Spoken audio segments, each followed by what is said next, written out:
Okay. Hi, Shauna. Hi. How are you? Good, how are you? Good to see you. Have a seat. You too, thank you. What brings you around these days?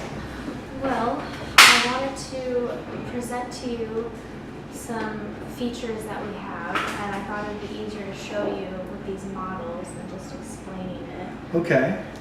So I was just wanted to know how things have been operating so far. Well, we do have an area in the plant that is giving us fits from a standpoint of there's about 6 or 8 valves that at least a couple of them constantly seem to have failure problems. And by failure, I mean they start to leak. Either they don't shut off when we need them to, or they start to drip chemical acid out of the stem area. And then of course it drips down on the piping and on the valve and starts messing around with the paint, gets on the ground, and then we have a spill, and then we have to have hazmat people come in, and it's a big pain. So yeah, it's an issue, and we're trying to upgrade the valves. So how will these, how do you think these valves will measure up? What do you think it will do better? So basically, this valve here is what you have now. Right? So you are using the PTFE liner, Mhm. which basically it's a lot tougher than ours. So it's not flexible, and you can see that when your disc is rotating, it has some separation, and it's more likely to break down over time and not work as well. And also, since the PTFE is so tough, it has no flexibility to it. You can feel this out here. You can feel how it's not flexible at all. Oh yeah, So- that's hard as a rock. Yeah, so as the disc is turning, if you have it closed, then it's gonna form a line in the middle, and it won't be able to move back.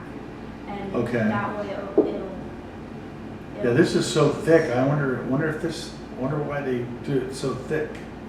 Yeah, so then what's beneficial about ours is super flexible. It's made out of PFA, so you can feel how flexible it is, Okay. and you can even bend it with your fingers. Oh yeah, it's and very stuff like flexible. that. It's way thinner. That's Yeah. probably part of why. Well, it's not way thinner, but it's quite a bit thinner, noticeably thinner, and it certainly would give it. Okay, so it's really thin. It's mostly thin in this area as Right. opposed to here, because this actually seals the outer edge seals on the flanges. But this area is the sealing surface for the disc, and it's really, really thick. You'd think it would last longer than this would. How is it that this can tolerate the service without breaking? So the way that PFA is made differently than PTFE is the base material is more, it's more malleable. It can take it has a higher range of heat where it's in that liquid form. So when you're making it, it's cut out into a sheet, and there's a wider range of heat that it can take while it's in that liquid form. So the PTFE, when you are molding it, it has to be at a certain temperature. If you go even 1 degree less than a degree higher, it'll turn into a gas and then it's gone. Okay. And So- also the PFA are more, instead of a powder, it's more of a kind of almost like a gel feeling ball. So it's able to really mold to itself, and it gets rid of all those pores. So this one's melt. It actually melts, Yes, it melts. Yeah. whereas this one is a mold. Yes, That is exactly. is it like a compression thing, or is it how do they make the part initially, you know? Yeah, so what they do is they compress it, and then they heat it so that it will bind together. Okay. But even with that base, since it's a powder, even if that's fine powder, there's still holes in the mold. They're Okay. very obviously microscopic, but they're definitely there. So they must have to make this thick because of to prevent the material from permeating from porosity. Right, As exactly. opposed to this, I'm pretty sure PFA is actually melt processed and it doesn't change into a gas. So they can melt this and make a nice part out of it, but they can make it thinner because they're not worried about permeation. Right. Okay. And also with that, you can see how here with the stem, ours is a lot thicker. Yes, it's double the size it looks like. So it's a Yeah. lot tougher valve then probably. Yeah, it's much tougher. So obviously, with your operations, all the stuff that's moving through these valves is at a super high pressure. So when you have the thicker stem, it's less likely to bend with all the pressure that it's taking. Okay. And then also you'll see how here there's a groove Okay. in there, and then we have the same groove on the disc, so it fits perfectly. And then as it's turning, as opposed to this one you saw where it's separated, here there's no separation because it fits right in there. And then with this, if you have it closed over time, since you saw how flexible it was, once you open it again, the rubber binding on the outside will push it back in. It has memory. Okay. So it won't wear down, and you Okay. won't get as much leakage. So in valves. the rubber behind it is what pushes the Teflon back up against that disc. Okay. Yes. Now, I need like 8 of these things in a week. And I think last time you and I were talking, you only had 6 of them that you could ship right away. I checked with the planner, and he said that the quantity that he absolutely has to have here is 6. How fast can I get the other 2? That the other 2 are going to be spares, but I'll be without spares until those come in, and that's kind of a sketchy situation. I don't like to do that. I like to make sure I have spares on hand. Yeah, I definitely understand. It's a good thing to have for sure. So what we can do is we can give you the 6 that we have right away, and then the other 2 will probably take 3 weeks to manufacture and ship out to you, so you can have your backups in the thing. Okay, so I'm in California. The plant is in Is in Houston. Houston. Because it's only 2 valves, can you air freight those to me? Send them be like UPS overnight, Yeah. so that we can get them as soon as possible. Yeah. Okay. And I also had some people giving me some grief about the pricing. The valves that we're currently using are quite a bit less expensive than the ones you have, albeit they aren't working very well. But is there any way you can cut your price down a bit? Well, see, one of the main reasons that our price is higher is because PFA costs more to make, but you were getting so much more bang for your buck, I guess you could say, because since our valves are going to last longer, what's really happening is we're saving you money in the long run, because you aren't going to have to replace the valves as often, which means you won't have to be shut down and therefore losing money in the process of replacement. Yeah, the shutdowns are expensive, no doubt about it. We also have to factor that in. And there's a cost of labor to remove the old valves and put the new ones in,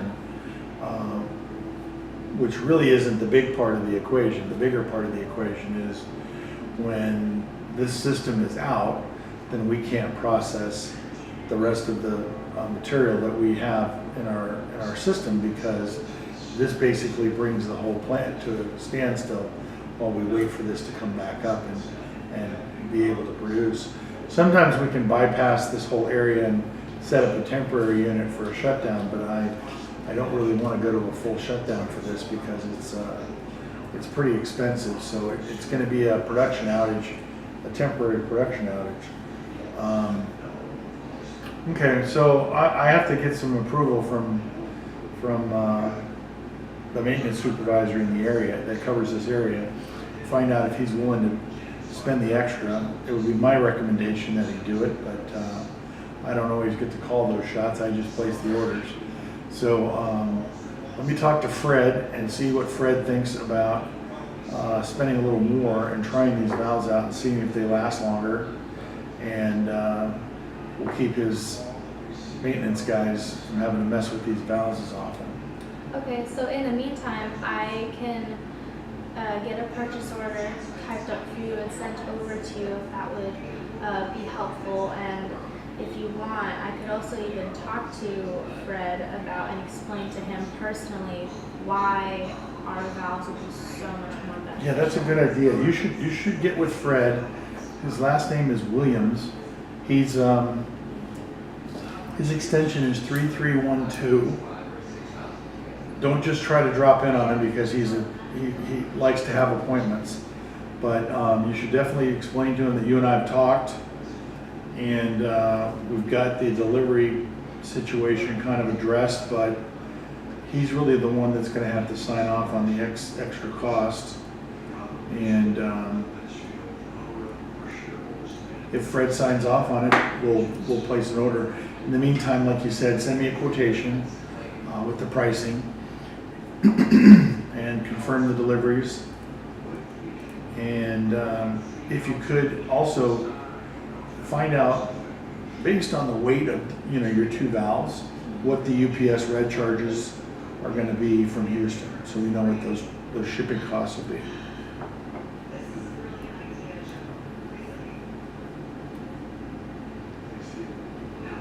Okay, no problem. All right. So you've been hitting the microbreweries lately? A little bit, yeah. My family likes to do that quite often. Yeah. There's an organization that they're a part of that they go to breweries, and it actually, when you buy a certain beer, it goes to a good cause for cancer research. Oh, really? I'm more about inebriation research. I'm a big fan of a couple of different breweries, but there's one down in Texas that I like to go to that a buddy of mine owns. He started a brewery here and then moved and set up shop in Galveston, actually. It's south of Houston. And his business is doing well. It seems like there's a new microbrewery popping up on every street corner every week. And it's all good. I see Archer just opened up a shop down here in Encinitas, and then they got another, obviously Stone Brewery is the biggest one, but I don't know, have you been to Stone before? I actually haven't. Oh. Need to get down there. They have a restaurant there that, I mean, the food is really good. Obviously the beer is fresh and very good. They have a wide variety, but it's quite a nice place. You might talk to the hubby and maybe he'll make a date night out of it because it's good food. Yeah, that sounds great. I'll definitely have to do that. Cool. Well, I will get this all done. I'll talk to Fred and I'll get this quotation to you with the UPS charges, and we will definitely get this moving forward. Okay, let me know what Fred says, and he'll contact me too, but you might be able to get to me before he does. He tends to drag his feet on everything, so if you tell me he said it was okay, then I'll hit him with an email and get him to sign off on it so we can get these going. All right, sounds good. Good. Thank you so much for your time. You're welcome. I appreciate you meeting Great me. to see you. Good to see you too. Stay out of trouble. We're taking you with Nichols. All right, see ya.